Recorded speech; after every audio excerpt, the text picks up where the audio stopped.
बिना लड़े दुश्मन को परास्त करने की 10 चाणक्य नीतियाँ। पहली नीति है सही समय का इंतज़ार। चाणक्य ने यह सिखाया कि किसी भी निर्णय या कार्य को करने से पहले सही समय का इंतज़ार करना चाहिए। यदि आप सही समय से पहले या बाद में कदम उठाते हैं तो आपको सफलता प्राप्त नहीं होगी।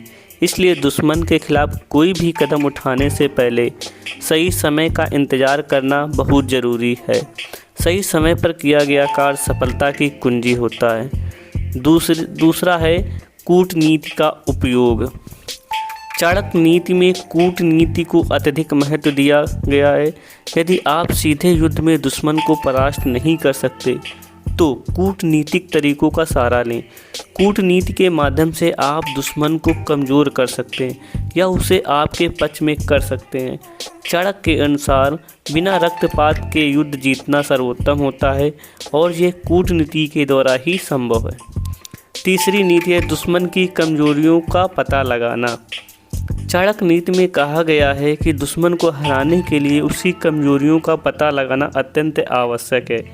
हर व्यक्ति की कुछ न कुछ कमजोरियां होती हैं और यदि आप इन्हें समझ लेते हैं तो आप दुश्मन को आसानी से परास्त कर सकते हैं। इसके लिए धैर्यपूर्वक दुश्मन के आचरण, उसकी कार्यशैली और उसकी आदतों का विश्लेषण करना चाहिए।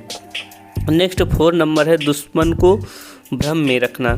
चाणक्य ने यह भी कहा है कि दुश्मन को भ्रम में रखना भी एक महत्वपूर्ण रणनीति है। यदि दुश्मन आपकी योजनाओं और इरादों को समझ जाएगा तो वह आपको परास्त करने का तरीका खोज सकता है। इसलिए अपनी योजनाओं को गुप्त रखें और दुश्मन को हमेशा भ्रम में रखें कि आप क्या करने जा रहे हैं।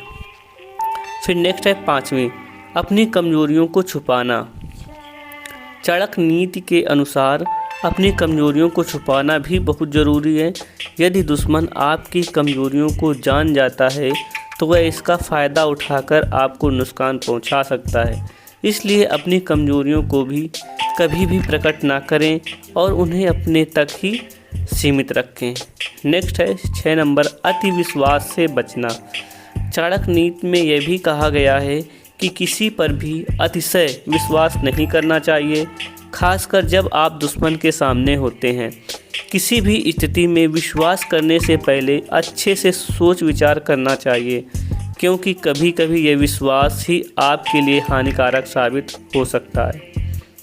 फिर 7 है यानी कि 7 साधनों का सही उपयोग।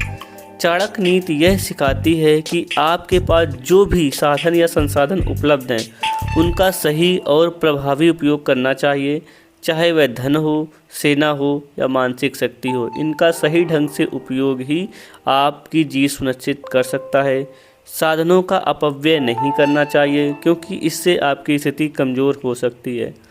फिर नेक्स्ट है 8 नंबर, धैर्य और संयम का महत्व। चाणक्य नीति के अनुसार धैर्य और संयम का पालन करना सबसे महत्वपूर्ण गुणों में से एक है। जब आप दुश्मन के सामने होते हैं तो अक्सर आपके सामने चुनौतियां और कठिनाइयां आती हैं। इन परिस्थितियों में धैर्य और संयम बनाए रखना आपको सही समय पर सही निर्णय लेने में मदद करता है। बिना सोचे समझे किया गया कोई भी कदम नुकसानदेह हो सकता है, इसलिए धैर्य और संयम से काम कर लेना चाहिए, हमेशा फ़ायदेमंद साबित होता है। नेक्स्ट है 9 नंबर, दूसरों की मदद लेना। चाणक्य नीति में यह स्पष्ट रूप से बताया गया है कि कभी कभी दूसरों की मदद लेना भी आवश्यक होता है। यदि दुश्मन शक्तिशाली है और आप अकेले उसका सामना नहीं कर सकते तो किसी विश्वसनीय व्यक्ति या सहयोगी की मदद लेना चाहिए। इससे न केवल आपकी शक्ति बढ़ेगी बल्कि दुश्मन को हराने की आपकी संभावनाएं भी बढ़ेंगी। फिर नेक्स्ट है और लास्ट है आज का, दुश्मन को नज़रअंदाज करना। चाणक्य ने यह भी बताया है कि कभी भी दुश्मन को नज़रअंदाज करना भी एक महत्वपूर्ण रणनीति हो सकती है। यदि दुश्मन को आपकी ओर से कोई प्रतिक्रिया नहीं मिलती तो वह खुद ही कमज़ोर हो सकता है। इस रणनीति का उपयोग करके आप बिना किसी संघर्ष के ही दुश्मन को हरा सकते हैं। तो ये सभी आपके हो गई 10 चाणक्य नीतियाँ जिससे आप बिना लड़े दुश्मन को हरा सकते हैं। इस प्रकार की वीडियो और पाने के लिए या पढ़ने के लिए वीडियो को चैनल को सब्सक्राइब करें और शेयर करें और लाइक भी करें। Thank you.